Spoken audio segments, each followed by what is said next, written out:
আমাদের এই শহীদরা জীবন দিয়েছে আমাদের এই দেশের রাষ্ট্র সংস্কার করার জন্য। আমাদের যে ফেসিবাদী কাঠামো আছে সেই ফেসিবাদী কাঠামোকে ভেঙে চুরমার করে দেওয়ার জন্য আজকে ঐক্যমত্য কমিশনের দীর্ঘদিনের তাদের সভা মিটিং শেষে আজকে ঐক্যমত্য কমিশন থেকে রাষ্ট্র সংস্কারের সুপারিশ এসেছে। কিন্তু আমরা দেখতে পাচ্ছি বাংলাদেশের নিজেদেরকে একটা বড় দল দাবি করে বিএনপি তারা মেজর সংস্কারগুলোতে নোট অফ ডিসেন্ট দিয়েছে। আরে ভাই, রাষ্ট্র সংস্কারকে আপনারা চান না? এতদিন তো 31 দফা বইলা বহু সংস্কারের কথা বলছেন, এখন যখন রাষ্ট্র সংস্কারের কথা হচ্ছে এখন কেন ডিসেন্ট দিচ্ছেন? আমরা হুঁশিয়ার করতে চাই, সাবধান হয়ে যান। ছাত্র জনতা ঘুমায়নি। জুলাইয়ের মাধ্যমে যে প্রজন্ম তৈরি হয়েছে তারা আর কাউরে ভয় পায় না। আপনারা যদি সংস্কারের পথে বাধা তৈরি করেন, আপনাদের পতিত ফ্যাসিস্টদের যে পরিণতি হয়েছিল তার চাইতে খারাপ পরিণতি আপনাদের হবে। সাবধান করে দিচ্ছি, সাবধান হয়ে যান। দ্রুত সময়ের মধ্যে ছাত্র জনতার যে দাবি, শহীদদের যে আকাঙ্ক্ষা, সে আলোকে রাষ্ট্র সংস্কারের জায়গায় সহযোগিতা করেন।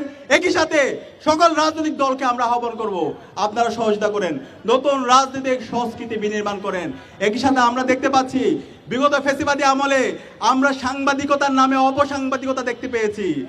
আমরা এখন আবার দেখতে পাচ্ছি মিডিয়া হাউসগুলো বিভিন্ন রাজনৈতিক দলের কর্তারা তারা দখল করে তাদের পার্টি অফিস বানাইছে। সাবধান করছি, বাংলাদেশের তারুণ্য এখন বুঝে প্রপাগান্ডা কাকে বলে। আপনারা যদি এই মিডিয়া হাউসগুলোকে প্রপাগান্ডা টুল হিসেবে বানাতে চান তাহলে আপনাদের পরিণতি খারাপ হবে। আমি সবাইকে অনুরোধ করব, মিডিয়া হচ্ছে সমাজের দর্পণ, সমাজের যে বস্তুনিষ্ঠতা, সত্যকে সত্য বলবেন, কালোকে কালো বলবেন, সাদাকে সাদা বলবেন। কেউ যদি অন্যায় করে সাহস নিয়ে সেটাকে অন্যায় বলবেন, কিন্তু প্রপাগান্ডা করবেন না। আমরা একই সাথে বাংলাদেশের সকল ছাত্র সংগঠনকে অনুরোধ করব, আজকে আমাদের ঐতিহাসিক সুযোগ এসেছে আমাদের বাংলাদেশ বিনির্মাণ করার। রাজনৈতিক দলগুলোকে অনুরোধ করব, এই ঐতিহাসিক সুযোগ আমরা যেন হেলায় দুলে আমরা নষ্ট না করি। আমরা যেন শহীদদের আকাঙ্ক্ষার আলোকে আমাদের এই বৈষম্যহীন বাংলাদেশ বিনির্মাণ করার জন্য ঐক্যবদ্ধভাবে কাজ করি।